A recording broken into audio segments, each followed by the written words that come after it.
On the 7th of May, South Africans will flock to the polls to vote in one of the most talked about elections in our 20 years of democracy. With only days to go before elections, we gathered 8 first-time voters for a once-in-a-lifetime chance to conduct 3 one-on-one interviews with 3 of the biggest political party leaders in South Africa. President Jacob Zuma of the ANC, Julius Malema, leader of the EFF, and Helen Zille of the DA.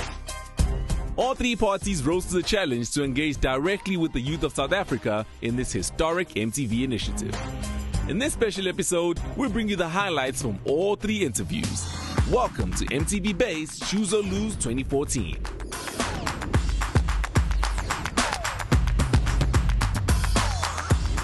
Ladies and gentlemen, we are downtown in Johannesburg at the Rand Club, and our guest today on MTV Base Choose or Lose is Miss Helen Zille. Ladies and gentlemen, boys and girls, we're at the Presidential House for this week's episode of MTV Choose or Lose, and we're sitting with Mr. Jacob Zuma. How's it going, sir? He's here as the presidential candidate for the EFF. Mr. Julius Malema, welcome, sir. Thank you for having me.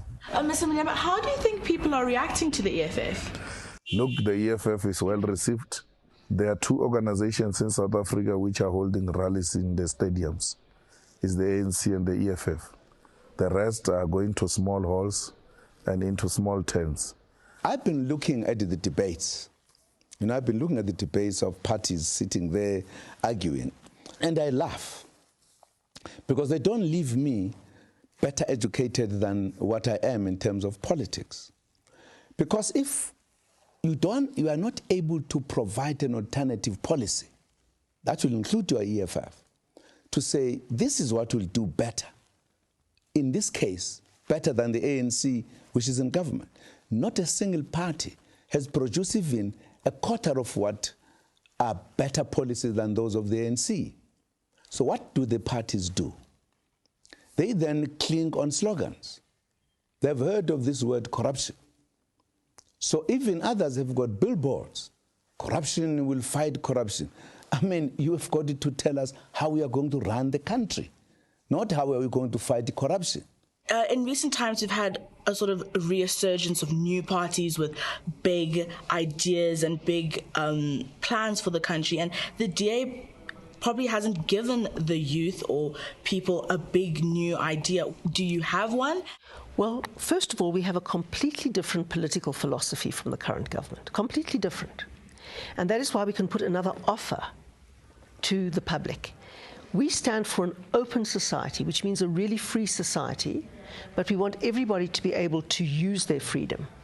It doesn't help being born theoretically free, but not being able to become the best you want to be in life because you don't have the means and the opportunity to do so. And so we talk about freedom you can use, the open society and the opportunity society. And what we talk about is the government providing a ladder for people to climb out of poverty. But a ladder doesn't stand up on its own. A ladder needs a wall to stand against, and that I see as the whole society. A ladder against a wall is an opportunity for a child in society. But a ladder can fall down even against the wall. And so I see 2 strong parents standing on either side of that ladder for the child. And I see the rungs of the ladder as all of the things that a government needs to provide. What's the real reason to be involved in the democratic process of casting your vote? Out of the 4 million potential first-time voters, only 12% registered to vote. So I'm 18. I did not register. During the elections, people are just promising just to get it over it. And then after the elections, they are not doing what they're supposed to be doing afterwards. So if you would, how would you convince me to think differently? Okay, I will convince you to think differently, and I hope you will. Noxie, in a democracy, the people have the power. And if a government becomes corrupt, it's either because people were happy to keep a corrupt government in office or because they didn't bother to take them out of office. And bad governments get elected by good people who don't vote. It's really very important for everyone to take up their power, which is their vote. And if you don't register, you throw away your power. So the very reason that there is corruption is the very best reason to go out and register to vote for a party that you believe won't be corrupt. I mean, my advice is too late. The registration is closed, and you can't vote on the 7th of May. You have missed an opportunity of a lifetime, because it was going to be exciting to vote at 18. It was going to be, it's very exciting to vote because you exercise a right that people died for. There are 29 political parties registered there. You can't say you are not seeing one. Even religious political parties are there. The Dacha parties are there. You know, all different types of political parties are there. There should be one that you should just give a benefit of doubt. The ANC mess should not make all of us be brushed with the same brush.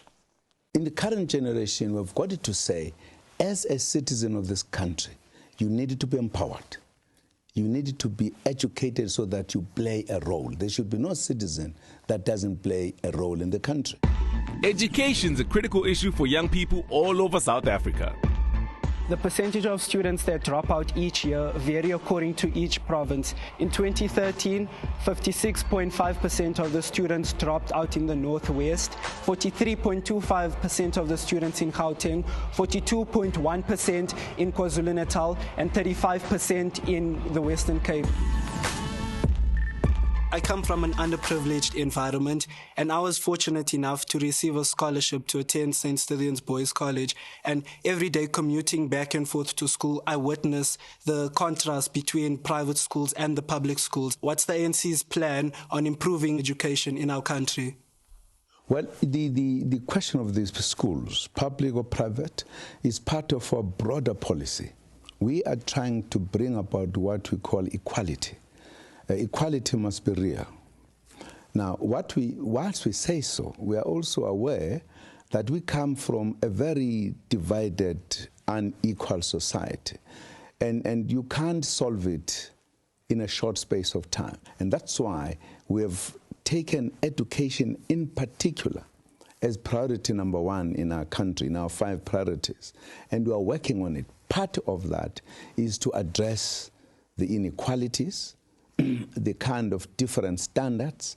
How do we bring that so that all South Africans receive the same education no matter where they are? We are going to invest money in education, and it must be of quality.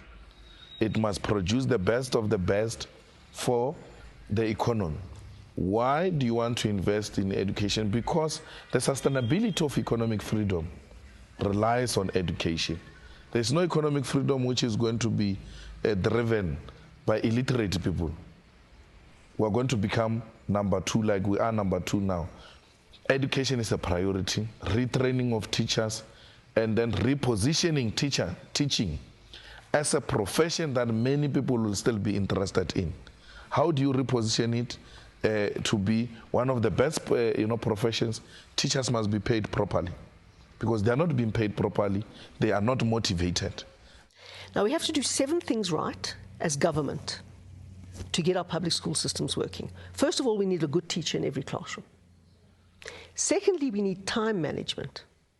We need everybody to be present, punctual, and prepared for everything they have to do every day. Teachers on time in the classroom, properly prepared, people staying for a full day, teachers staying to do extramurals like they do in good schools, and time management is critical.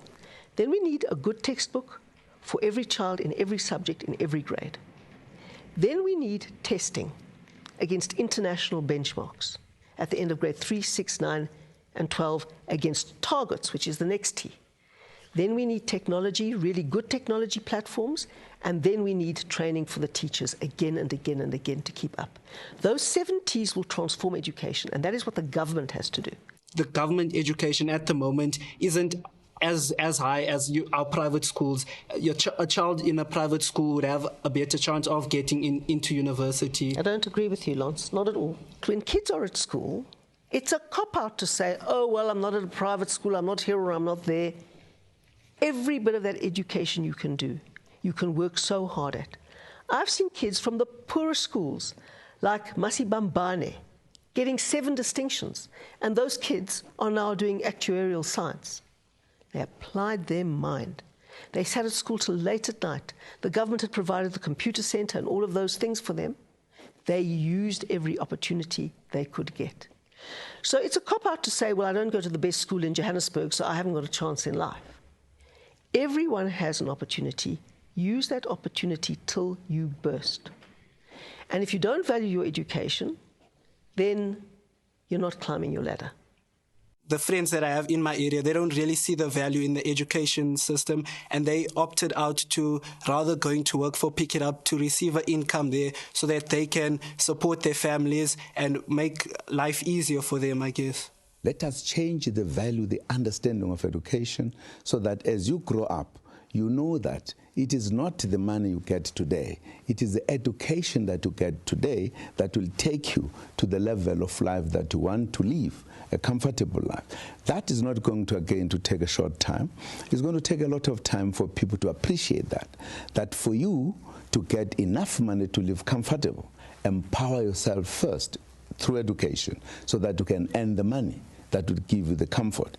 The money that you run to now, dropping out of school, is a short-term thing. Actually, people live to pick it up not because of the quality of education, because it's difficult at home. They are the breadwinners. Without them taking an initiative, there won't be a meal on the table. Our people are struggling. It's not a joke.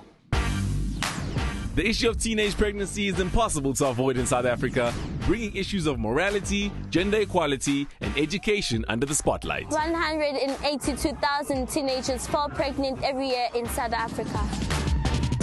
South Africa is one of the countries that has the highest rate of teenage pregnancy. So, as ANC, what are you implementing to do to stop that? We are, for an example, increasing education as well as sex education. How should young people look after themselves? How they should be helped? The problem that developed at a given time was that the parents did not play sufficient role in making the young people understand the challenges in life, one of which is getting pregnant when you are still young. Look, the moral degeneration of our society is a serious concern to us. But the conditions our people find themselves in the townships are the ones that force, amongst others, those types of irresponsible acts. Young people surrender themselves to elderly men in exchange for money so that they can feed their families. We will never get it right if our people don't own the economy of this country, especially the excluded masses of our people who are found in the townships. We need to educate, and we need to say to the young ones, you belong to school. Never avail your body for exploitation by those who take advantage of your economic and social conditions. You've got to take a decision not to get pregnant till you've finished your education. And if a young man wants to have sex with you without a condom, you say, my body, my rules. My body, my rules. And you make it clear that your vision is to get an education, to get a good job, to buy a house, and to build a new future. Young people who have babies when they're young are almost certain to trap themselves and their children in permanent poverty. You can have terminations. I know that's very, very controversial. I would not choose a termination for myself, but I don't believe that I can choose for other people. Terminate so that you can look back on a mistake, so that you can get on with life and build a future. It's not that the education that I'm referring to is a formal education only. I come from the culture where sex education was done very effectively, long before the modern medicine, the modern education.